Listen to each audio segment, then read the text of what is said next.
دنیا کے اندر اس سے بہتر نظام اور اس سے عمدہ سنویدھان کہیں پر نہیں ہے۔ قرآن صرف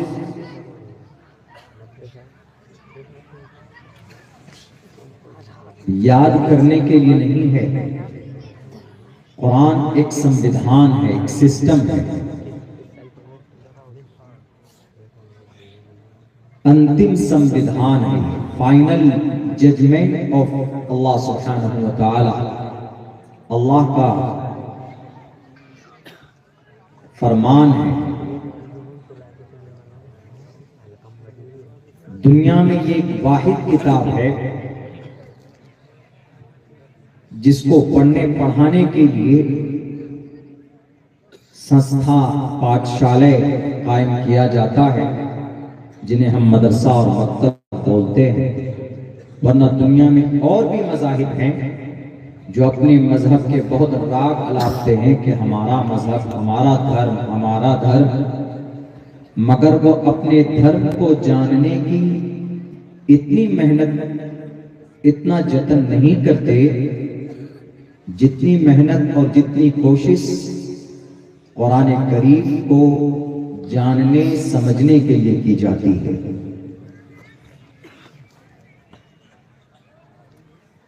کسی بھی دھرم کے لوگوں کا مدرسہ نہیں ہے۔ بھارت میں بڑا دھرم سناتن دھرم ہے، کہیں پر ان کا پاٹھشالے نہیں دیکھیں گے کہ یہ ان کا پاٹھشالے ہے جہاں پر رگ وید، یجروید، ساموید، اتھرو وید پڑھایا جاتا، ایسا نہیں۔ کرسچن دنیا کا سب سے بڑا مذہب ہے۔ نصارہ ان کے بائبل کو پڑھنے پڑھانے کا کوئی ادارہ نہیں ہے۔ دنیا کے اندر سب سے مضبوط قوم، طاقتور قوم دنیاوی اعتبار سے یہودی ہے۔ 1.5 کروڑ کی تعداد ہے ان انٹائر ورلڈ۔ دنیا کے ہر شعبے میں، ترقی کے ہر راستے پر ان کا قبضہ ہے۔ اس کے باوجود بھی وہ اپنے عہد قدیم کو پڑھنے پڑھانے کے لیے ان کا کوئی تعلیمی ادارہ نہیں ہے، مذہبی کتاب کو پڑھنے پڑھانے کا۔ بھارت کے اندر سکھ دھرم 650 سال پہلے یہ دھرم وجود میں آیا ہے۔ گرو نانک نے اس کو جنم دیا۔ اس کے بھی تعلیم و تعلم کا، درس و تدریس کا کوئی نظام نہیں ہے۔ 2650 سال پہلے گوتم بدھ سدھارتھ نے گوتم بدھ بودھ دھرم کی بنیاد ڈالی۔ اس کے یہاں بھی اپنے گرنتھ کو پڑھنے پڑھانے کا کوئی نظام اور سسٹم نہیں ہے۔ 2750 سال پہلے وردھمان مہاویر جین سوامی، انہوں نے اپنے مذہب کی بنیاد ڈالی، لیکن ان کی دھارمک پستک آواستھا کو بھی پڑھنے پڑھانے کا کوئی سسٹم، کوئی نظام نہیں ہے۔ دنیا میں اور بھی ہے، مجوسی ہے، چائنا میں چلے جائیں شنتو ہے، کنفیوشنزم ہے، آشوریو ہے۔ یہ 3 بڑے مذاہب کے لوگ چائنا میں بستے ہیں۔ وہاں پر بھی ان کے دھارمک گرنتھ کو پڑھنے پڑھانے کا کوئی کنسپٹ نہیں ہے، بلکہ چائنا میں تو اکثر لوگ کسی دھرم کو مانتے نہیں، نہ خدا کو مانتے ہیں، نہ پیغمبر رسول اوتار کو مانتے، دیوی دیوتاؤں کو مانتے نہیں ہیں۔ لیکن انٹائر ورلڈ، پوری دنیا کے اندر اگر کوئی مذہب اپنی مذہبی تعلیم کے لیے باضابطہ محنت کرتا ہے، اگر ان کے افراد اس پر غور و فکر کرتے ہیں، تو وہ صرف مذہب اسلام ہے، جس کی تعلیم قرآن کریم کے لیے مدرسے قائم کیے گئے۔ اور یہی وجہ ہے کہ ہم سینہ تان کر کہہ سکتے ہیں، آنکھوں میں آنکھیں ڈال کر کہہ سکتے ہیں کہ اسلام is the best religion, Quran is the best Samvidhan, the best constitution of the world۔ دنیا کے اندر سب سے بہترین مذہب کوئی ہے تو اسلام ہے، اور سب سے بہتر نظام اور قانون اور سنویدھان کوئی ہے تو قرآن کریم۔ پوری دنیا میں کتنے حفاظ ہوں گے ابھی تقریباً ہمارے بھارت کے اندر صرف اگر آپ کاؤنٹ کر سکتے ہیں تو سن 2011 کی یہ رپورٹ ہے، سن 2011 میں اس وقت میں 6 لاکھ حفاظ کرام کی کاؤنٹنگ ہوئی تھی۔ ابھی اگر آپ میرے خیال سے کاؤنٹ کریں گے، گنتی کریں گے تو تقریباً 8 لاکھ حافظ قرآن صرف بھارت کی دھرتی پہ۔ دنیا میں کوئی کتاب یاد نہیں کی جا سکتی، کتنوں کوشش کر لیتے ہیں۔ ہم نے کمپٹیشن میں 1-1 2-2 پاؤ بلکہ آدھے پارے تک ہم نے سبق سنایا۔ سبق قرآن کریم کا جب حفظ کرتے تھے ہم لوگ تو اس وقت کمپٹیشن میں ہم لوگوں کا چلتا تھا، بچوں میں، مدرسے کے بچوں میں، تم نے کتنا سبق سنایا؟ 1 پاؤ۔ اچھا ٹھیک ہے، اب فکر رہتی تھی اس سے زیادہ میں سبق سناؤں، اثر بعد بھی محنت، عشاء کے بعد بھی محنت، مغرب بعد ہوئی، لیکن آؤٹ ٹائم میں، خط اس کے چھٹی کے ٹائم میں بھی ہم محنت کرتے تھے، اس سے زیادہ سناؤ۔ We used to remember by heart the Quran cream very easily۔ اس وقت 1-1 پاؤ یاد کرنا قرآن کریم کو بہت آسان تھا، اور قرآن کو یاد کرنا جتنا آسان ہے، ایزی ہے، کوئی اور کتاب نہیں۔ تو ابھی میں اگر سنسکرت میں کوئی 1-2 لائن یاد کروں تو مجھے 1 ہفتہ پہلے اس کو رٹنا پڑتا ہے۔ سنسکرت میں، انگریزی میں بھی کوئی چیز اگر آپ کو زبانی یاد کرنی، بالکل کوڈ یعنی سیم فریزر ورڈ جس کو بولتے ہیں، آپ بدل نہیں سکتے اس کو، انہی لفظوں میں بولنا پڑے گا جو لکھا ہوگا، نہیں ہوتا ہے۔ لیکن قرآن کریم کا ایک معجزہ ہے۔ Our children and they very easy to remember by heart all from the beginning to the end۔ 3 مہینوں میں بچے حافظ قرآن بن جاتے ہیں، ایک معجزہ سے کم نہیں ہے۔ دنیا میں کوئی کتاب بتائے مجھے؟ ہمارے بھارت کے اندر ہمارے بڑے بڑے گرو جی ہندو بھائیوں میں سناتن دھرمی بھائی ہیں، وہ اپنے آپ کو مذہبی ہونے کا دعویٰ کرتے ہیں، اچھی بات ہے، دھارمک ہونے کا دعویٰ کرتے ہیں، لیکن ذرا ایک کوئی ڈھنگ سے گایتری منتر سنا دے، ہنومان چالیسا سنا دے، نہیں سنا سکتے، سکھ ہے، مول منترا سنا دے، نہیں سنا سکتے کیونکہ یاد نہیں ہے، یاد نہیں کر سکتے، آسان نہیں ہے، ایزی نہیں۔ لیکن الحمدللہ قرآن ایک ایسا کلام ہے، تقریباً سورہ فاتحہ تو ہمارے لوگوں کو یاد کی صورت ہوتی ہی ہوتی ہے، کسی سے بھی پوچھ سکتے ہیں، ہمارے بچے سورہ فاتحہ آسانی کے ساتھ سنا سکتے ہیں۔ اور 8 لاکھ اس وقت ایسے حافظ ہیں پورے بھارت کے اندر، ان میں سے کم 5 لاکھ تو ایسے ہوں گے جن کو on the tip of the tongue everywhere and they can the whole Quran cream to tell among the people۔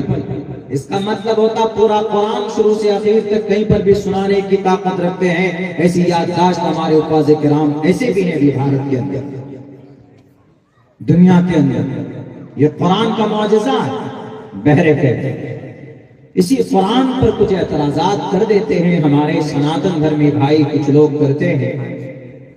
قرآن، اس میں کوئی شک نہیں ہے کہ قرآن 1450 سال پہلے یہ کتاب نازل ہوئی زمین پر،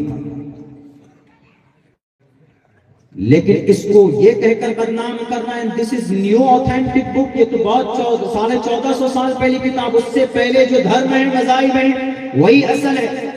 تمہارا اسلام، تمہارا قرآن، تمہارا نبی تو ابھی آیا۔ How can I believe them, کیسے ہم ان پر وشواس کریں؟ اسی لیے جو جتنی پرانی کتابیں جن کا عقیدہ ہے ہم ان کو زیادہ فالو کریں گے۔ آپ کے قرآن کی باتوں پر ہم عمل نہیں کرتے، قرآن میں یہ کمی ہے، قرآن میں یہ ڈیفالٹ ہے، قرآن میں یہ حکم بڑا سخت ہے، قرآن میں کہیں پر الزام لگاتے ہیں نا ہمارے ہندو بھائی بھی، بول دیتے ہیں آپ کے قرآن میں یہ آیت ہے فَقْتُلُوا الْمُشْرِكِينَ حَيْثُ وَجَدْتُمُوهُمْ، مارو کاٹو، جہاں پر بھی مشرک مل جائے، مشرک نے اس کا ہندو ترجمہ کرتے، ہندو جہاں ملے کھاؤ، مارو، فَكُلُوا مِمَّا غَنِمْتُمْ، ہندوؤں کے مال کو لوٹو کھاؤ۔ یہ بے اعتراض کرتے۔ وہ جو 24 آیتیں جن کو سپریم کورٹ لے کر پہنچے، جن آیتوں کو یاچکا داخل کی گئی کہ اس قرآن سے 24 آیتیں نکال دیجئے، ہمیں قرآن پر کوئی اعتراض نہیں ہے، ان 24 آیتوں کو نکلنے کے بعد وہ بے وقوف ہیں۔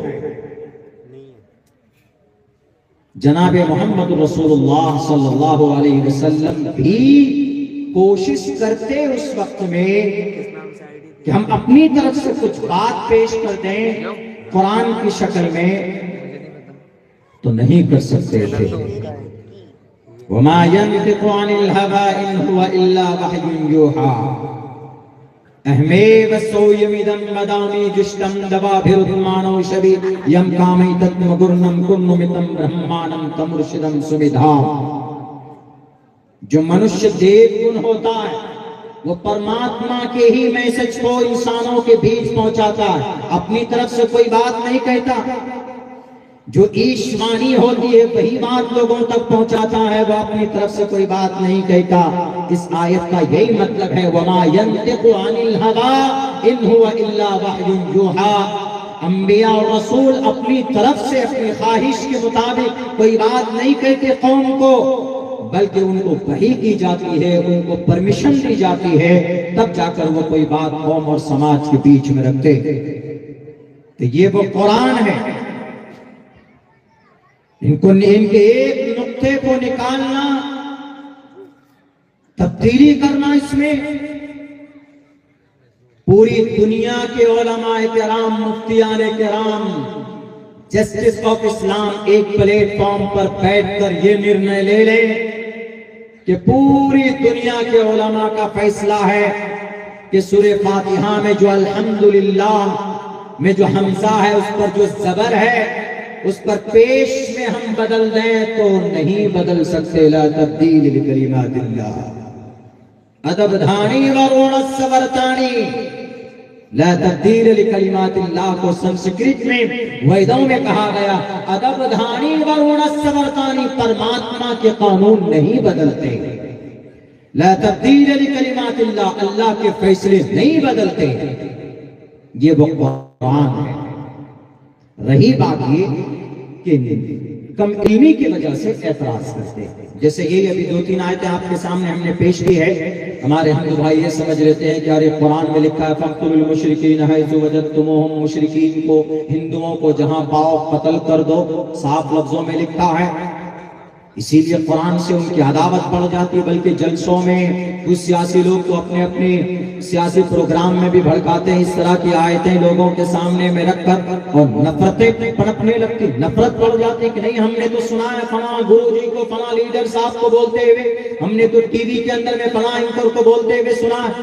انہوں نے یہی ترجمہ کیا ہے، اس کا یہی مطلب بتایا ہے کہ قرآن میں دیکھو ہندوؤں کو مارنے کے، قتل کرنے کی بات کہی گئی، تو اسی لیے اس قرآن کا وروධ ہونا چاہیے، اور قرآن جہاں پڑھایا جائے جس مدرسے میں اس کا بھی وروධ ہونا چاہیے۔ اسی لیے ہم کرتے ہیں، ان لوگوں کا کہنا ہے، لیکن یہ غلط ہے۔ قرآن کا یہ مطلب نہیں ہے، بلکہ اس آیت کو سمجھنا ہے۔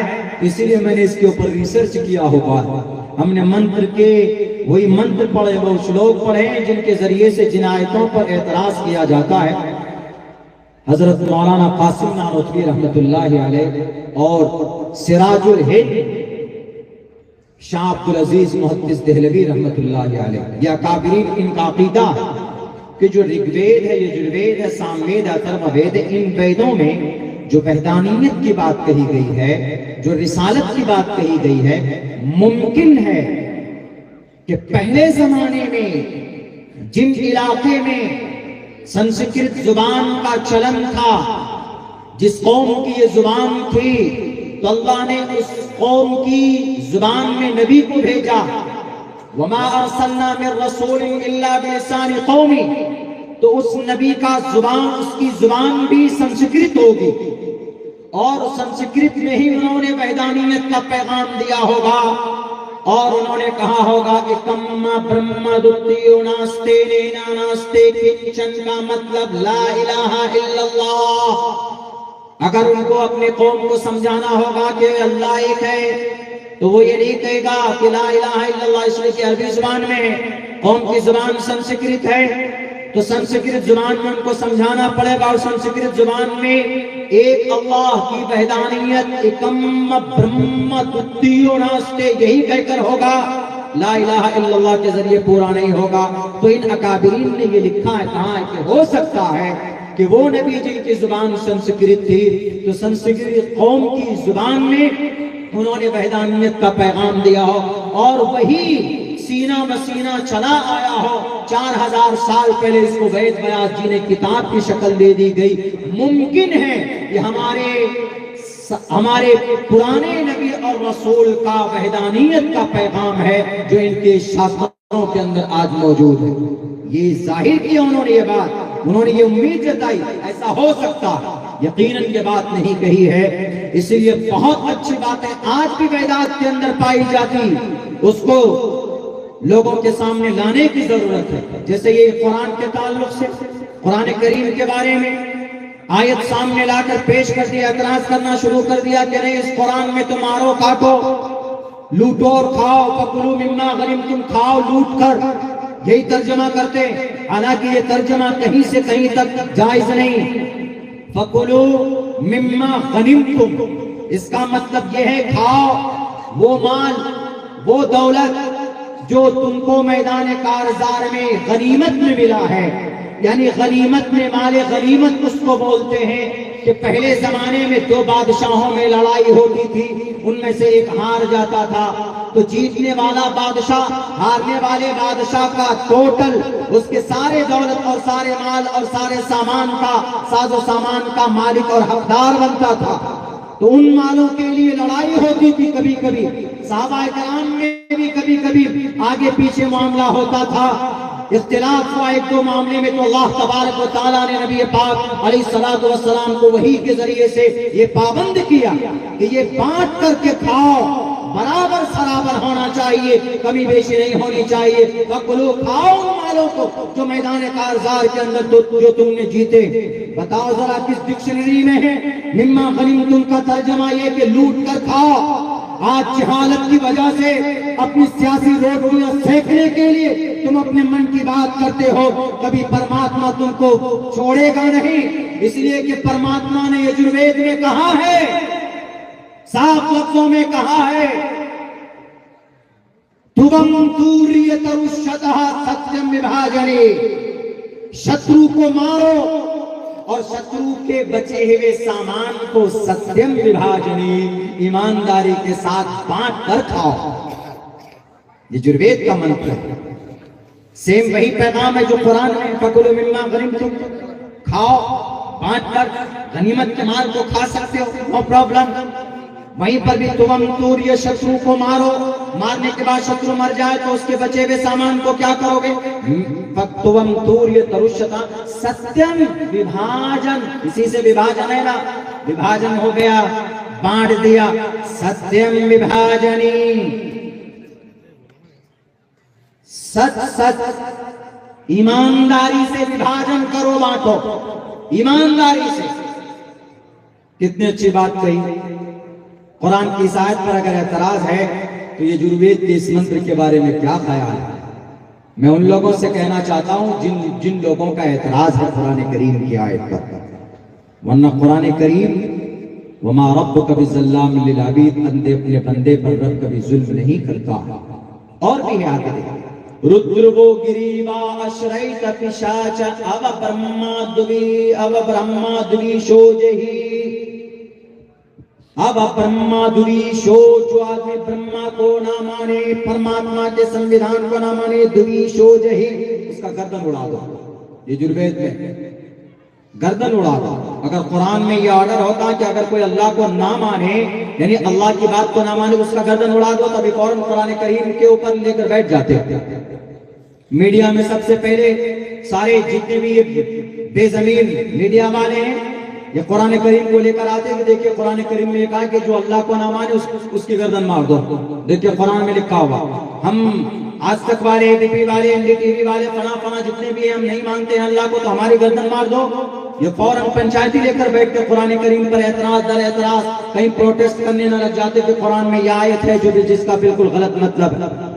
لیکن یہ جروید میں ہے، یہ جروید میں ہے، آبا برہما کو جو نہ مانے تو وم توریت رش، اب برہما دویش ہو جہی، دویش مطلب دشمن، نفرت کرنے والا، دویش نہ ماننے والا، جو پرماتما کو نہ ماننے اس کو مار دو۔ یہاں لیکن مارنے کا مطلب نہیں کریں گے، یہاں پر پنڈت کیول آنند جوشی نے کہا ہے کہ اس کا مطلب یہ ہے کہ جو آدمی پرماتما کو نہیں مانتا ہے تو وہ پرماتما کا سچا نہیں ہے، وہ پرماتما کا آستک نہیں ہے، ناستک ہے، اس سے نفرت کرو۔ یہ پرماتما کو کیوں نہیں مانتا؟ اسی لیے ہمارا قرآن کسی غلط حکم کو کوئی غلط فیصلہ قرآن لوگوں کو نہیں پیش کرتا ہے، مجبور نہیں کرتا، بلکہ اس قرآن کو جو مانتا ہے، اس قرآن پر جو وشواس رکھتا ہے، اس قرآن کے ایک حرف کے پڑھنے پر 10 نیکی ہے، ایک نیکی گناہ اس کا 10 نیکی کے برابر ہے، ایک حرف کے پڑھنے پر۔ من قرأ حرفا من کتاب اللہ فلہ بہ حسنۃ والحسنۃ بعشر امثالها، رواه البخاری۔ اللہ کے نبی فرماتے ہیں کہ اگر قرآن کے کوئی ایک حرف کو پڑھتا ہے تو 10 نیکی ملتی ہے، لیکن اگر کوئی اٹک کر پڑھتا ہے قرآن کریم، زبان موٹی ہو گئی، جیسے کہ ابھی آپ نے مکالمے میں دیکھا تو بچہ کہہ رہا میری زبان موٹی ہو گئی، ہم نہیں پڑھ سکتے، انہوں نے پورے کا رول پلے کیا تھا آپ کے سامنے۔ آپ میں سے بھی بہت سے لوگ ایسے ہوں گے جن کی زبان موٹی ہو گئی، نہیں پڑھ سکتے۔ He is not able to recite the whole Quran, even a single word، ایک ورڈ بھی نہیں پڑھ سکتے وہ قرآن کریم کے، لیکن کوشش کرتا۔ He tried to his level best، وہ کوشش کرتا۔ الحمدللہ للہ رب العالمین، ایسے کر کے اٹک کر پڑھتا ہے وہ قرآن کریم، اٹک کر پڑھتا ہے۔ مستند روایت میں ہے یہ بات کہ اللہ تبارک و تعالیٰ اتنے خوش ہوتے ہیں تو وہاں اس کو ایک حرف پر 10 نیکی نہیں، ایک حرف پر 20 نیکی عطا فرماتا ہے۔ یہ ہے قرآن۔ من قرأ حرفا من کتاب اللہ فلہ بہ حسنۃ۔ ترمذی کی حدیث میں ہے، بھلے یہ حدیث کی تھوڑی ضعیف ہے لیکن فضیلت بیان کر سکتے ہیں۔ اللہ کے نبی علیہ السلام فرماتے ہیں، حضرت علی کی روایت ہے کہ حافظ قرآن جہنمی جن پر جہنم واجب ہو چکی ہے، ان جہنمیوں کو جہنم سے اٹھا کر جنت میں لے کر جائے گا۔ یہ پاور ہے کسی میں، دنیا کے کسی ادیوگ پتی میں کسی میں نہیں ہے، دنیا کے کسی مالدار میں، دنیا کے کسی ڈی ایم کو، سی ایم کو، پی ایم کو، پرائم منسٹر کو، راشٹرپتی کو، دنیا میں ایک اشارے میں دنیا تمہارے قدموں میں جھونکتی ہے، جھکتی ہے، لیکن کل قیامت میں دنیا اگر کسی کے سامنے، دنیا رب کے سامنے جھکی ہوئی ہوگی، لیکن رب ذوالجلال اگر کسی کو اعجاز سے نوازے گا تو یہ حافظ قرآن ہوگا جن کے سینے میں قرآن کریم۔ اور الحمدللہ کل قیامت میں نہیں، اس زمین پر بھی دنیا کے سپر پاور طاقت کو اگر کسی نے جھکایا تو ہمارے حافظ قرآن ہے۔ آپ کو شاید نہیں معلوم ہے، 466 دن تک جنگ ہوئی، 60,000 ٹن RDX یعنی بارود بم کی شکل میں برسایا گیا، آفیشیلی 47,000 لوگوں کو مرڈر کر دیا، اور ان آفیشیلی ریکارڈ 65,000 لوگوں کو شہید کیا۔ اور آپ کو شاید معلوم ہو، سرزمین انبیاء کی غزہ پٹی کی بات کر رہا، ایک طرف ٹیکنالوجی ہے، ایک طرف یہودیوں کی آئرن ڈوم ہے، ایک طرف دنیا کی 2 بڑی طاقت امریکہ اور دوسرے نمبر پر اسرائیل، ان دونوں نے 466 دن تک بمباری کرتے رہے، تقریباً 18,000 دودھ پیتے بچوں کو شہید کیا۔ میری زبان پر یہ آنکڑا میری طرف سے نہیں ہے، اور ہارورڈ یونیورسٹی کی لسٹ اٹھا کر دیکھیں، 18,000 بچوں کو شہید کرنے والے اسرائیل کے ظالم جلاد کو، یہ ٹیررسٹ اور آتنکواد لوگ، ایک طرف آئرن ڈوم، ایک طرف ٹیکنالوجی اور مادی اعتبار سے ایک دم آراستہ دنیا کو ایک چٹکی کے اندر میں وہ مصیبت میں ڈال سکتے، لیکن اگر ان کو کسی نے دھول چٹایا ہے تو سرزمین غزہ پٹی کے 5,000 نوجوان، اور ان 5,000 نوجوانوں میں 3,500 نوجوان حافظ قرآن ہیں جن کے سینے میں قرآن ہے۔ ہمیں کبھی امید ہے کسی قرآن کی برکت سے آج ان ظالم یہودیوں کو مجبور کیا، وہ آج سرزمین غزہ پٹی چھوڑ کر بھاگنے پر مجبور ہو گئے۔ آج بھی اس قرآن کریم کی واضح اور کھلی طاقت آپ کو دیکھنی ہے تو تاریخ اٹھا کر پڑھیں گے، ڈریے مت۔ لوگ بدنام کرتے رہے، ارے نہیں وہ تو ٹوپی اور داڑھی والے ہیں، سب پر بندوق ہے، تیر ہے، تفنگ ہے، یہ ہے وہ ہے۔ ابھی جب سیز فائر کا اعلان ہوا تو جب وہاں سے 100 تقریباً ہوسٹیج یعنی کڈنیپ کر کے جو ان حماس کے نوجوانوں نے رکھا تھا اسرائیلی کو، جب ان کو ریلیز کیا تو پتہ ان کو لفافے دیے ہوئے، لفافے۔ وہاں کی جو ایک صحافی لیڈی تھی، انہوں نے لوگوں کے سامنے آ کر کے کہا کہ دنیا تو پریشان ہے ٹوپی داڑھی والوں کو آتنکواد کہنے میں، لیکن وہ آتنکواد نہیں ہے۔ میں 466 دن تک ان کی قید میں رہی ہوں اور وہ ایک نہیں بلکہ 30 ہوسٹیجز کو ریلیز کیا ہے، چھوڑا ہے، اور ان سب کو وہ لفافے دے رہے ہیں، اور اس لفافے میں 3 چیز ہے۔ جب وہاں کی اسرائیلی میڈیا نے اس کو شائع کیا لوگوں کے سامنے میں، تو وہ لوگ دنگ رہ گئے کہ ہم جن کو آتنکواد سمجھتے ہیں وہ آتنکواد تو نہیں ہے، ہم جن کو متشدد سمجھتے ہیں کہ ٹوپی، پگڑی، داڑھی، لمبے کرتے والے شاید یہ آتنکواد ہوتے۔ جیسا کہ سن 2016 میں اس دیش کے اندر ایک بڑی تنظیم کے پرمکھ نے ہم سے کہا تھا you look like a terrorist, تم آپ تو مولانا صاحب ہیں اور آپ تو ویسے ہی دکھتے ہیں ایک آتنکواد کی طرح۔ ہم نے کہا کہ مولانا آتنکواد نہیں ہوتے، عالم آتنکواد نہیں ہوتے۔ اس بیس کو تو بدنام کیا گیا، ورنہ یہ مشرہ اور یہ تقوی والے کی لباس ہے، یونیفارم ہے، ان کو بدنام کیا گیا۔ ایک لمبی گفتگو تھی، 1.5-2 گھنٹے کی، تو پتہ وہ لفافے تھے، اس لفافے میں کیا ہے؟ اس میں 3 چیزیں۔ ایک تو سب سے قیمتی، اگر لیڈیز ہے تو اس کے لیے نیکلیس، گلے کا ہار دے رہے ہیں، تحفہ کہ لے کر جائیے۔ اور دوسری چیز، شروع سے لے کر جس دن سے کڈنیپ ہو اس دن سے لے کر آخر تک ان کا فوٹو ہے پورا کلک کر کے بھیجنا ہے کہ آپ کو کوئی کمی تو نہیں آئی، کہیں کسی جگہ پر چہرے پر یا بدن کے کسی حصے پر کوئی زخم یا چوٹ کے کوئی نشان تو نہیں، ان کی شخص، ان کی فوٹو لیے گئے، کہاں پر رہ رہے، کیا کھلا رہے، ساری چیزیں۔ یہ 2 چیز، ایک مہر حماس کے نوجوانوں نے اپنی تنظیم کی مہر ڈالی کہ یہ لیجیے، یہ ہمارا شانتی کا پیغام ہے کہ ہماری تنظیم آتنکواد نہیں ہے، کیونکہ ہم قرآن سے محبت کرنے والے، نبی کی سنت کے مطابق زندگی گزارنے والے ہیں۔ جب وہ لیڈیز کی اس کی شکل دیکھ کر ان کے ماں باپ نے ان سے پوچھا کہ تم اتنی ہیلدی کیسے ہو گئی؟ انہوں نے کہا کہ ہمیں اتنا اچھا کھانا کھلایا انہوں نے، یہ پورے 400 دن تک، 466 دن تک، ہم نے آج تک اپنی زندگی میں اتنا عمدہ کھانا نہیں کھایا، لیکن انہوں نے ہمیں عمدہ کھانا کھلایا۔ قرآن کے ماننے والے کبھی آتنکواد نہیں ہو سکتے، اس لیے قرآن پر اعتراض کرنے سے پہلے، پڑھنے سمجھنے سے پہلے، ٹپنی کرنے سے پہلے اس کو پڑھا جائے۔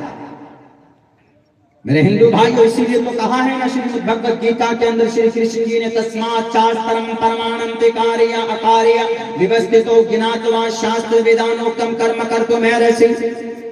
آپ کو اپنی زندگی میں کیا کرنا ہے، کیا نہیں کرنا ہے، شاستر سے پوچھو، کسی نیتا سے، کسی ادیوگپتی سے، کسی دنیا دار سے مت پوچھو۔ یہ شاستر ودھے متسرج ورتتے کام کارتا نہ سسدھم اپنتی نہ سکم نہ پرامگتم۔ جو انسان اپنے شاستر کے حساب سے ایشور کو نہیں مانتا ہے، وہ انسان دنیا میں سکھ نہیں پائے گا، مرنے کے بعد نہ پرامگتم، پرم پد کو تو پا ہی نہیں سکتا۔ بڑا بننا ہے، مہان بننا ہے تو جان پراپت کرو۔ بہونام جنگنامنتے جان مان مام پرپدیتے واسودیوا سرومتی سمہاتما سدرلبھا ادارا سرو ایویتے جانی تاتمیو میمتم آستھتا سیوکتاتما مامیوا متمان گتی۔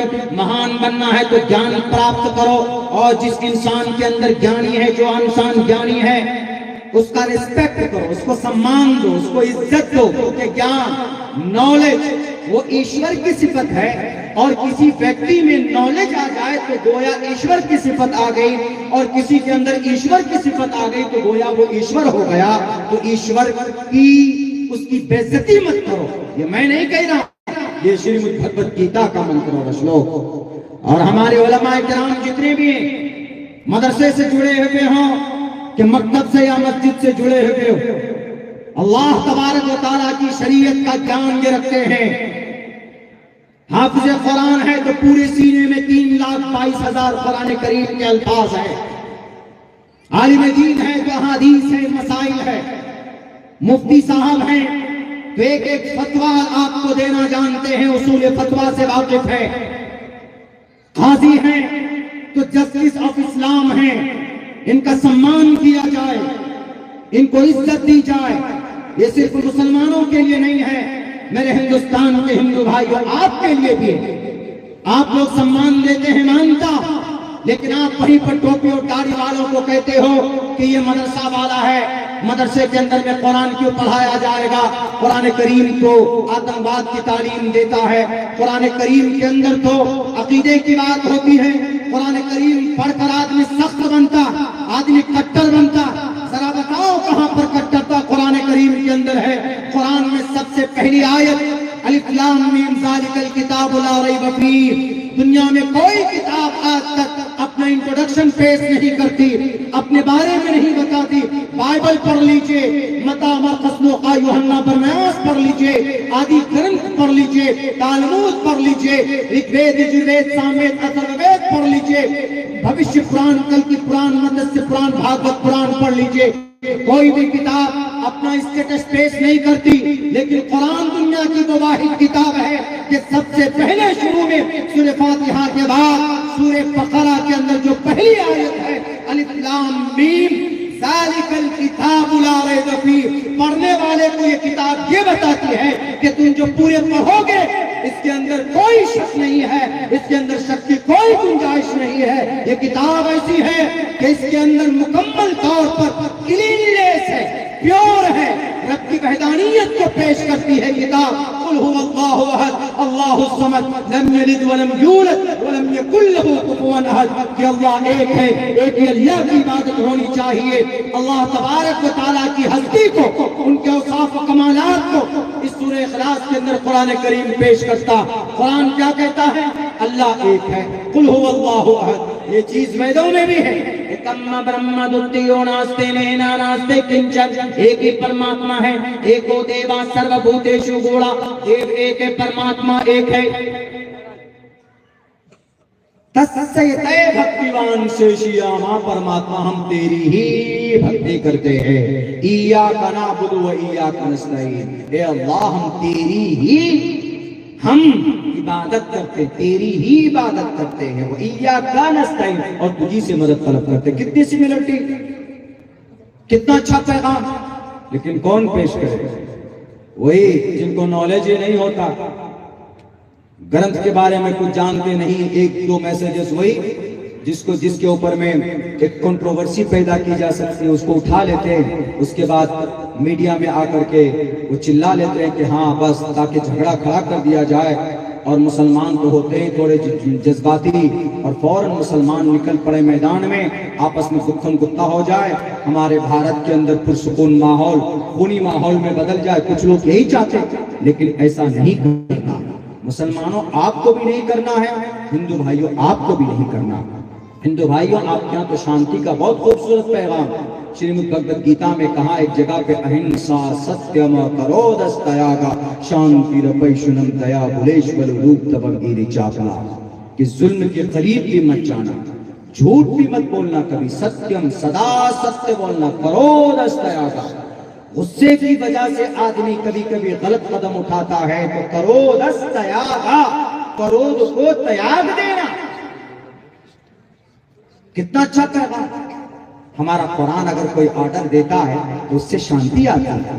قرآن سب سے پہلے کیا کہتا ہے؟ اللہ کو ایک مانو. دوسرا پیغام قرآن کا کیا ہے؟ نماز پڑھو، اقیم الصلاۃ. یہی اقیم الصلاۃ، نماز قائم کرو. مسلمان نماز نہیں پڑھتے. مسلمانوں آج جو بڑی بڑی پریشانیاں ہیں ہمارے مدرسوں پر، اور ہمارے جو اور دوسری چیزیں ہیں ان پر جو پریشانیاں ہیں، یہ ہمارے اور آپ کی بدعملی کی وجہ سے. آج جو ہمارے مدرسوں کو بند کرنے کی بات کہتے ہیں لوگ، پتہ ہے کیوں کہتے ہیں؟ اتر پردیش کے اندر میں 23,500 مدرسے، صرف اتر پردیش کے اندر 23,500 ادارے. ان اداروں کو بند کرنے کی ایک بات چلی تھی، بلکہ وہاں کے ہائی کورٹ نے کہا بھی تھا کہ ان مدرسوں کو، یہ مدرسہ ایکٹ کو ختم کر دیا جائے، بیکاز مدرسے کے اندر میں قرآن کریم حیض ان طور قرآن کریم پڑھایا جاتا، اس لیے قرآن مدرسوں کو بند کر دیا جائے، قرآن یہ مدرسہ ایکٹ ہی بند ہونا چاہیے۔ تو ہائی کورٹ نے یہ ججمنٹ دے دیا، لیکن ہائی کورٹ تک یہ معاملہ پہنچایا کون؟ سناتن دھرمی بھائی، ہندو بھائی، کرسچن، جین، بودھ نہیں، شاید آپ کو معلوم نہ۔ بہرکیف سپریم کورٹ نے کہا کہ مدرسہ ایکٹ صحیح ہے، مدرسہ ایکٹ غلط نہیں۔ سپریم کورٹ کی چیف جسٹس نے شاید دیکھا ہوگا کہ ارے یہ مدرسہ، اگر یہ مدرسہ نہ ہوتا تو یہ دیش آزاد نہیں ہوتا، آج ہم لوگ 26 جنوری نہ منا رہے ہوتے۔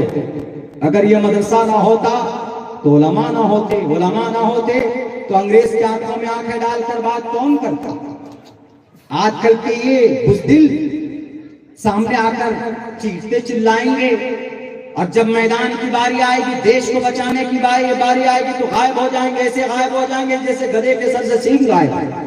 کہاں گیا؟ تو کل تو بہت چلا رہا تھا، آج دیش کو بچانے کی باری آئی کہاں؟ یہ جرأت، یہ ہمت اگر کسی میں ہے تو ہمارے علماء میں ہے۔ تاریخ گواہ ہے، مختصراً تاریخ پیش کر دیتا ہوں، پتہ ہونا چاہیے۔ اس دیش کے اندر مدرسوں کو وجود میں لانے والے مسند الہند شاہ ولی اللہ محدث دہلوی رحمت اللہ علیہ، اگر مدرسہ نہ ہوتا تو شاہ ولی اللہ مولانا عبدالعزیز اپنے بیٹے شاہ عبدالعزیز کو سراج الہند وہ نہ بنتے۔ شاہ مدرسہ نہ ہوتا تو شاہ عبدالعزیز نہ ہوتے، شاہ عبدالعزیز نہ ہوتے تو حاجی امداد اللہ مہاجر مکی نہ ہوتے، حاجی امداد اللہ نہ ہوتے تو مولانا قاسم مولانا عبدالرشید گنگوہی نہ ہوتے، مولانا قاسم نہ ہوتے تو دارالعلوم دیوبند نہ ہوتا، دارالعلوم دیوبند نہ ہوتا تو مولانا یعقوب نہ ہوتے، مولانا یعقوب نہ ہوتے مولانا شیخ الہند مولانا محمود حسن گنگ دیوبندی نہ ہوتے، شیخ الہند نہ ہوتے تو مولانا عبید اللہ سندھی نہ ہوتے، مولانا عبید اللہ سندھی نہ ہوتے، شیخ الہند نہ ہوتے تو تحریک ریشمی رومال کے وجود میں نہ آتی، اور مولانا شیخ الہند نہ ہوتے تو حسین احمد مدنی نہ ہوتے۔ حسین احمد مدنی کون تھے؟ شیخ الاسلام حسین احمد مدنی رحمت اللہ علیہ، مولانا ارشد مدنی کے والد محترم، مولانا ارشد مدنی کے والد محترم، مولانا محمود مدنی کے دادا شیخ الاسلام حسین احمد مدنی۔ اگر مدارس نہ ہوتے تو علماء نہ ہوتے، حسین احمد مدنی نہ ہوتے تو انگریز کی آنکھوں میں آنکھیں ڈال کر، انگریز کے جج کے سامنے کھڑے ہو کر یہ بات کہنے والا کہ حسین احمد مدنی اپنے ارادے کو، اپنے فتوے کو واپس لے لو، اپنے الفاظ کو واپس لے لو، ہم تم پر سزائے موت ٹال دیں گے۔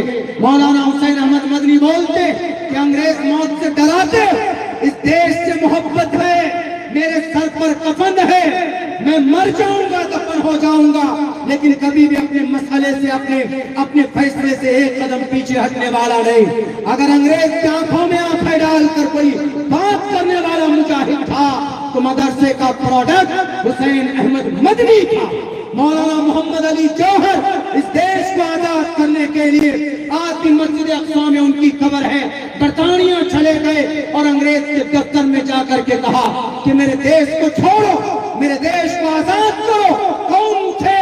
علماء تھے جنہوں نے مدرسے کی چہار دیواری میں رہ کر، ٹوٹی ہوئی چٹائی پر بیٹھ کر اور پانی جیسی دال پی پی کر انہوں نے اپنے ایمان کو فولاد بنایا تھا۔ پہاڑوں سے زیادہ سخت ان کا عقیدہ تھا، اپنے ایمان کے لیے نہیں، دیش کی سالمیت کے لیے، دیش کی حفاظت کے لیے، دیش کی رکشا کے لیے۔ مولانا محمد علی جوہر کا انتقال ہو گیا، انہوں نے انگریز سے وعدہ کیا اگر دیش آزاد نہیں ہوگا تو میں واپس ہندوستان نہیں جاؤں گا۔ مولانا کا انتقال ہوتا، وصیت کے حساب سے مسجد اقصی میں ان کا کفن دفن کیا جاتا ہے۔ بتاؤ کون تھے اس دیش کو آزاد کرنے میں؟ اگر اس دیش کو آزاد کرنے میں سب سے بڑی مقدس جماعت اگر کوئی آگے تھی تو ہمارے ان مدرسوں سے نکلے ہوئے علماء کرام کی مقدس جماعت تھی۔ میرے بھائیوں، یہ مدرسوں کی تاریخ ہے۔ شاید اس تاریخ کو دیکھ کر جب چیف جسٹس صاحب نے کہا کہ مدرسہ it is not illegal, it is legal. کیوں؟ بڑی لمبی تاریخ ہے ان مدرسوں کی، لیکن یہ کیس پہنچا کیسے؟ بڑا افسوس ہوگا سن کر آپ کو 5 لوگ ہیں کیس کرنے والے، یاچکا داخل کرنے والے ہائی کورٹ میں۔ ان 5 میں سے علماء کرام، آپ کو سن کر بڑی حیرت ہوگی، ان 5 میں سے 4 آدمی مسلمان ہیں۔ ان میں سے ایک محتمم صاحب تھے، نام نہیں لوں گا میں کسی کا، کوئی سناتن دھرمی بھائی کو زیادہ وہ نہیں ہے، ٹھیک ہے قرآن پر اعتراض ہے تو لفظ پر اعتراض کر دیں گے، اذان پر تو اس پر اعتراض کر دیں گے، لیکن جب ان کو صحیح سے سمجھائیں گے تو سمجھ جاتے ہیں۔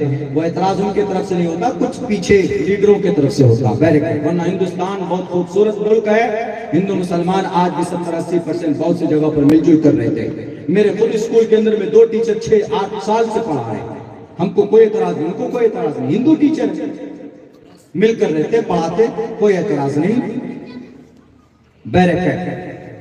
تو 5 لوگ ہیں یاچکا داخل کرنے والے، ایک محتمم صاحب، 23,500 مدرسے، 17.5 لاکھ بچے پڑھتے ہیں ان میں، بتائیے۔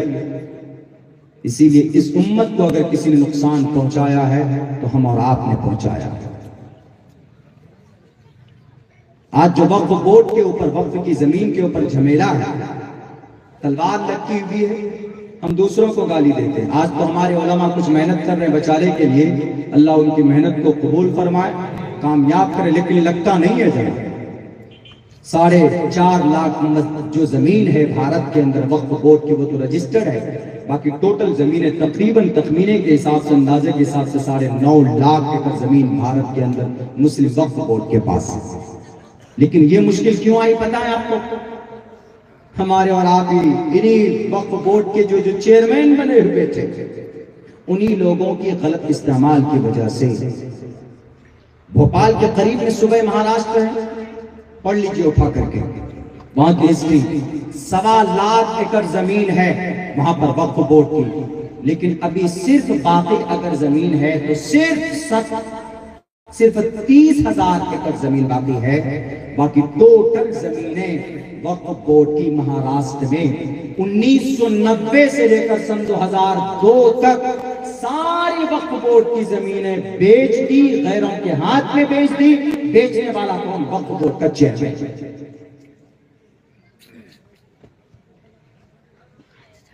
آج اس امت کے اوپر جدھر بھی جائیں، مدرسوں پر وبال آتا ہے تو ہمارے لوگ نظر آتے ہیں، وہاں پر کچھ میر جعفر میر صادق نظر آتے ہیں، وقف بورڈ کی بات آئے تو وہاں پر بھی میر جعفر نظر آتے ہیں، ورنہ 9.5 لاکھ ایکڑ زمین ہے۔ آج بھی وقف بورڈ کی بہت ساری پراپرٹی آپ کے بھوپال شہر کے اندر بلڈنگ ہے، مکان ہے، حیدرآباد میں، پونے میں، اندور میں بھی، ہر شہر میں وقف بورڈ کی پراپرٹی۔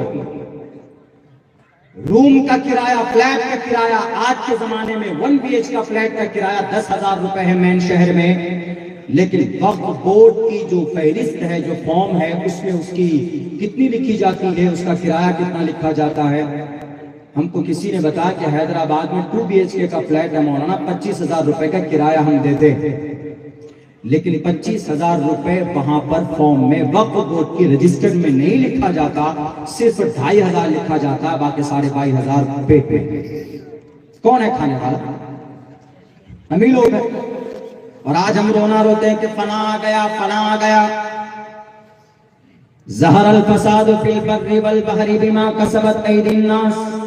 مسلمانوں، جب جب ہمارا عمل برا ہوا ہے تو اللہ تبارک و تعالیٰ نے کسی نہ کسی کو بھیجا ہے سدھارنے کے لیے۔ اسی لیے بھارت کے مسلمانوں سے کہتا ہوں کہ عمل بہت برا ہو چکا ہے ہمارا۔ کبھی تو ہم بدگمانی میں مبتلا ہو جاتے ہیں کہ حافظ عبد القدیر صاحب کے مدرسے میں یہ نہیں ہو رہا، وہ نہیں ہو رہا۔ مجھے بڑی خوشی ہوئی، آج 3-4 مدرسوں میں گھمایا حضرت مولانا مقبول صاحب نے، ان مدرسوں کو دیکھ کر بڑی خوشی ہوئی کہ اچھے تعمیرات ہیں الحمدللہ۔ چلے جائیے آپ بہار کے، جھارکھنڈ کے، بنگال کے اور آسام کے صوبوں میں، وہاں پر مدرسوں میں بچے نہیں ہیں، مدرسے آباد نہیں ہیں، غیر آباد ہیں۔ لاک ڈاؤن کے بعد حالت خراب ہو گئی ہے، اور الحمدللہ آپ کے مدھیہ پردیش کے اندر مدرسے اپنی حالت میں ہیں اور اپنا کام کر رہا۔ حافظ عبد القدیر صاحب کی محنت اس سے ان 10 بچوں کے سر پر فضیلت کی دستار یہ بات بتاتی ہے کہ ان کا ادارہ، ان کی پوری ٹیم اپنا کام کر رہا ہے. ان کو چندہ کرنے کی ضرورت پیش نہیں ہونی چاہیے، نہیں آنی چاہیے، بلکہ یہ قوم کی، ملت کی تقدیر بدلنے کے لیے ہمیں حفاظ اور قراء اور علماء دیتے. ہماری ذمہ داری بنتی ہے کہ حافظ صاحب میرے اوپر زکوٰۃ فرض ہے، اس مہینے میں، اس سال میں ہمارے پر 60، 70 یا 50 یا 1 لاکھ روپے زکوٰۃ نکلتی ہے، زکوٰۃ کی رقم دیجیے، آپ رسید بنائیے. یہ آپ کی ذمہ داری تھی. العلم والعلماء پڑھیے، لیکن پھر بھی ان علماء کرام کا احسان مانیے کہ بیچارے رات و دن پڑھاتے بھی ہیں آپ کے بچوں کو، علماء اور حفاظ پیدا کر کے دیتے ہیں، آپ کے عقیدے کی حفاظت کرتے، آپ کی شریعت کی حفاظت کرتے ہیں، صحیح مسئلہ آپ کو بتاتے ہیں. ذرا ایمانداری سے سوچئے، اگر ہمارے یہ علماء مدرسہ بند کر دیں، یہ کاروبار میں لگ جائیں، کاشتکاری میں لگ جائیں، کیا 22-20 سال کے بعد ان کا عقیدہ یہ ملحد ہوں گے کہ نہیں ہوں گے، مرتد ہوں گے کہ نہیں ہوں گے؟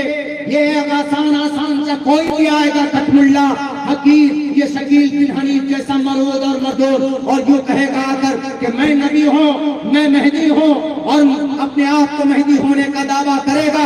اگر ہمارے علماء نہیں رہے، جیسے 33 کروڑ دیوی دیوتاؤں کو خدا ماننے والی قوم آج اسی دھرتی پر ہے، اس کی بڑی وجہ یہ ہے کہ ان کے شاستر کی تعلیم بند ہو گئی، ان کے شاستر کو کوئی پڑھانے والا نہیں ہوا، ان کے ایشور کی ایشوانی کو لوگوں تک بتانے والا نہیں ہوا. تو صدیوں سے یہ سسٹم چلا آ رہا ہے. تو یہی وجہ ہے کہ ان کا پرماتما سب سے بڑا کون ہے؟ برہما ہے کہ وشنو ہے کہ شیو ہے؟ کون ہے؟ یہ چیز ویدوں کے اندر موجود ہے، لیکن کوئی بتانے والا نہیں ہے. ایک سناتن دھرمی بھائی سے پوچھ لیجئے کہ ذرا بتاؤ کہ سب سے بڑا پرماتما کون ہے؟ وہ کہے گا برہما ہے. کہے گا برہما تو پیدا کرتا ہے. پالنے والا پرماتما کون ہے؟ وہ کہے گا کہ وشنو ہے.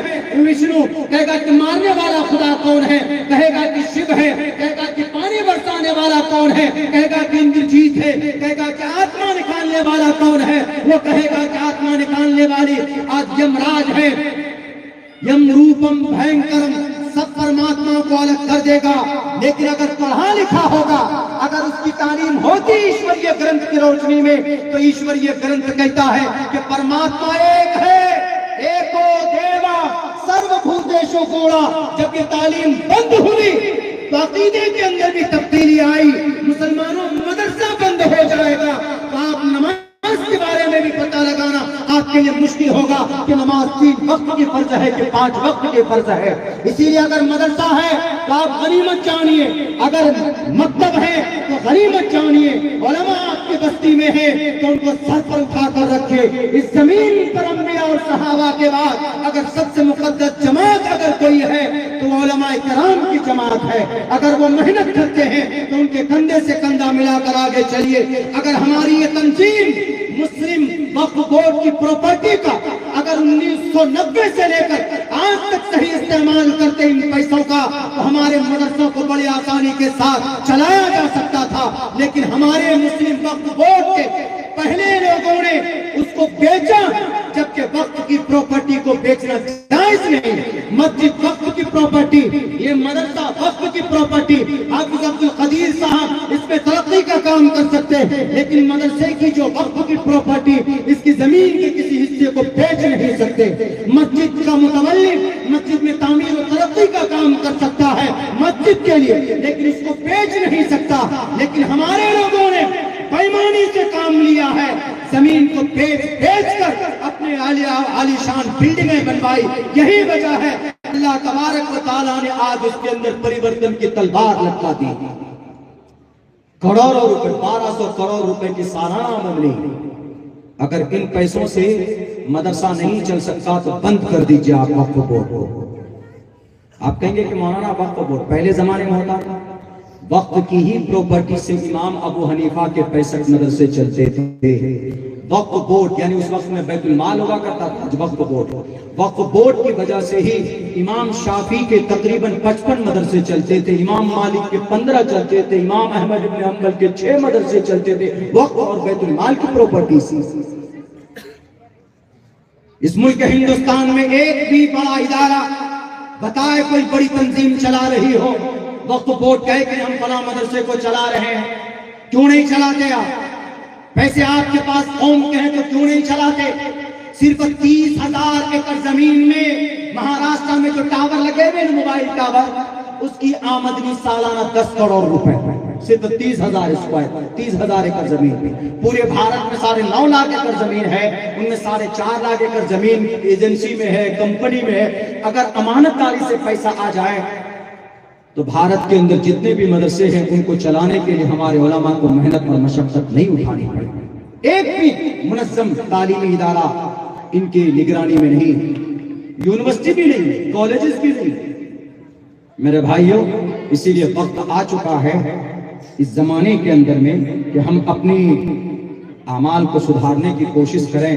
وقت بہت ہو چکا ہے، ہم دوسروں کو بعد میں گالی دیں چونکہ ہم موقع فراہم کرتے ہیں، اور کچھ لوگ تنگ نظر ہوتے ہیں کہ ہم اپنے بچوں کا حافظ قرآن بنائے گا تو ڈاکٹر ہمارا بچہ کیسا بنے گا۔ میرے بھائیوں، میرے ساتھیوں، حافظ قرآن بننے کے بعد ڈاکٹر بننے کے لیے ممانعت نہیں ہے۔ شیخ حسین ابن علی سینا 11 سال کی عمر میں حافظ قرآن بن گئے تھے، اور آج بھی آکسفورڈ یونیورسٹی کے اندر ان کی کتاب، شیخ حسین ابن علی سینا کی کتاب پڑھائی جاتی ہے۔ کون سی کتاب؟ القانون۔ اور یہ کتاب کسی عبادت کے لیے نہیں پڑھائی جاتی، یہ کتاب MD ڈاکٹر بننے کے لیے پڑھائی جاتی ہے۔ اس سلیبس میں القانون کتاب 10 لاکھ الفاظ 10 لاکھ الفاظ ہے اس کتاب میں، 3 چیپٹر ہے اس کے، 3 جلدوں میں۔ شیخ حسین ابن علی سینا 11 سال کی عمر میں حافظ قرآن بنے۔ وینس پلانیٹ کو آنکھوں سے کھوج کرنے والا کون؟ ابن ہیثم۔ مدرسے کا طالب علم رہا، جن کو دا نالج آف آپٹکس، یہ جتنے بھی کیمرے ہیں جو لینس آج بناتے ہیں، کیمرے کا ایجاد کرنے والا ابن ہیثم نے۔ مدرسے کا پروڈکٹ دنیا کا سب سے بڑا سرجن کون؟ ابو القاسم الزرابی۔ مدرسے کا پروڈکٹ ڈاکٹر کا امام کون؟ ابو بکر محمد بن زکریا الرازی۔ کرونا کا تو ہم لوگ، کرونا وائرس آیا، اس کو ختم کرنے کے لیے ڈھنگ سے وہ اینٹیڈوٹ بھی نہیں بنا سکے، لیکن چیچک جیسی مہلک بیماری کا اینٹیڈوٹ اگر کوئی بنایا ہے تو اس کا نام ابو بکر محمد بن زکریا الرازی، مدرسے کا پڑھا لکھا۔ امام غزالی ایک مدرسے میں پڑھتے، وہاں پر البیرونی بھی پڑھتے، دنیا کا سب سے بڑا سائنسدان۔ تاریخ گنانے پر آئے تو دنیا دنگ رہ جائے گی۔ ہم نے اپنی تاریخ بتانی چھوڑ دی ہے، تو اسی لیے لوگ کہتے ہیں کہ تو ٹوپی داڑھی والے، قرآن والے، حدیث والے، بس دنیا کی تقدیر بدلی ہے قرآن پڑھنے اور پڑھانے والوں نے۔ اسی لیے مسلمانوں، محنت کرنے کی سخت ضرورت ہے۔ 2 کام کیجئے۔ سب سے پہلا کام تو یہ کہ اپنے عمل کو سدھارنے کی کوشش کیجئے۔ آپ کا عمل مضبوط ہوگا تو اللہ کی طرف سے آپ کی مدد آئے گی انشاءاللہ تبارک و تعالی۔ حماس کے نوجوان ایسے اللہ کی مدد نہیں آئی، راتوں کو تہجد میں قرآن پڑھتے تھے۔ آج کل تو ہمارے نوجوان راتوں کو ویب سیریز دیکھتے ہیں۔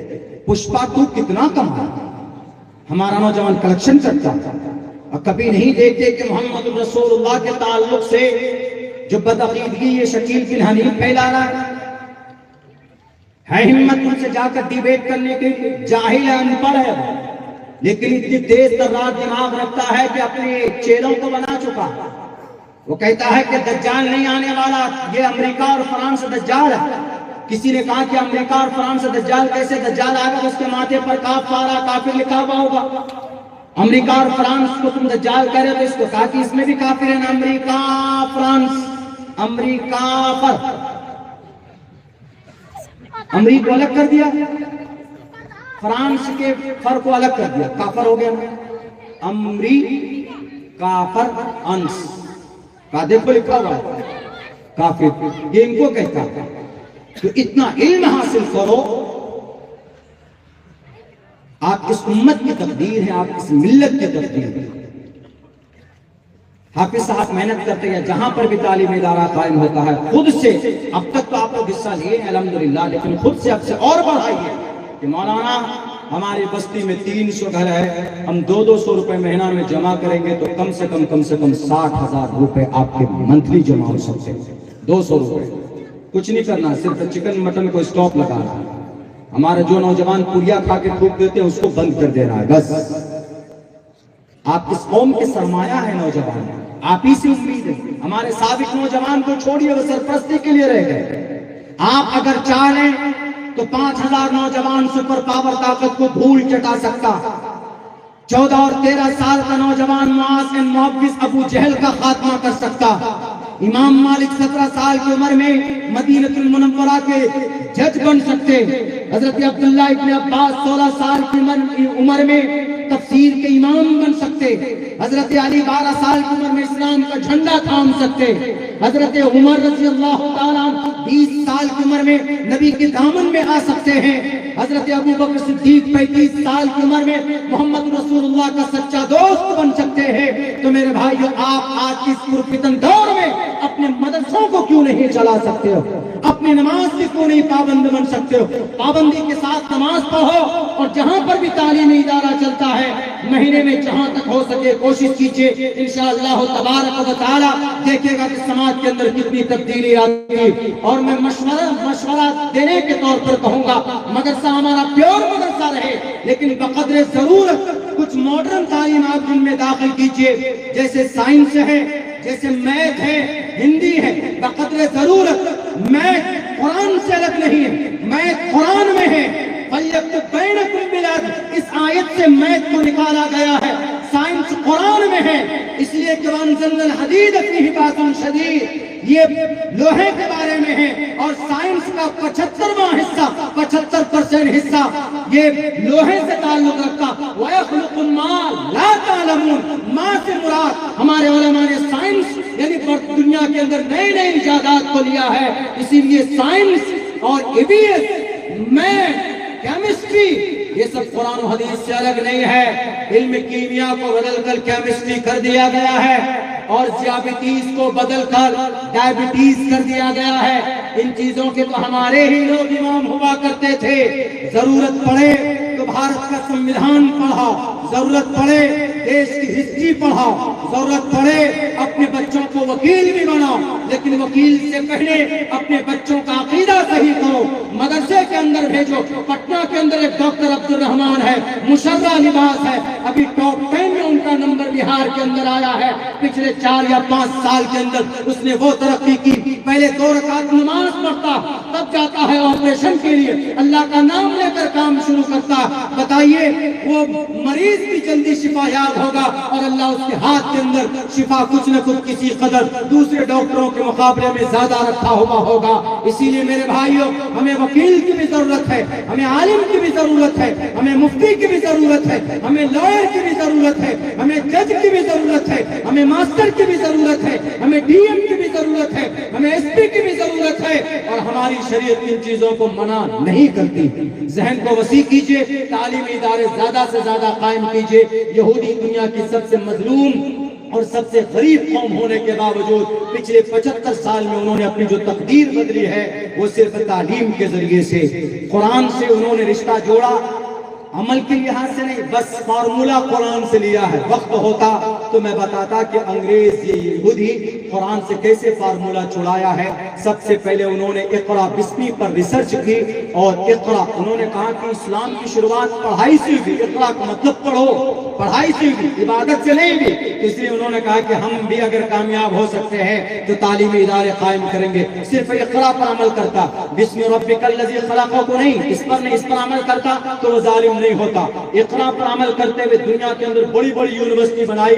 آج 1.5 کروڑ یہودی ہیں، ان کی 38 تنظیمیں ہیں جو اپنے ذمے میں اسکول اور کالجز چلاتے ہیں، اور جس کا پیغام ہے، جس کا قرآن ہے، اور ہم لوگ چندوں پر مدرسہ ہم چلاتے ہیں۔ اسی لیے میرے بھائیوں، جب وہ لوگ دنیاوی اعتبار سے مضبوط ہو سکتے ہیں تو ہمارے پاس تو پھر بھی فارمولہ نہیں ہے بلکہ ایک تاریخ ہے۔ تو اللہ تبارک و تعالیٰ سے دعا کرتے ہیں کہ اللہ سبحانہ و تعالیٰ ہم تمام مسلمانوں کو اپنے عمل کے اوپر محنت کی توفیق دے، اور جہاں پر بھی تعلیمی ادارے چلتے ہیں ان پر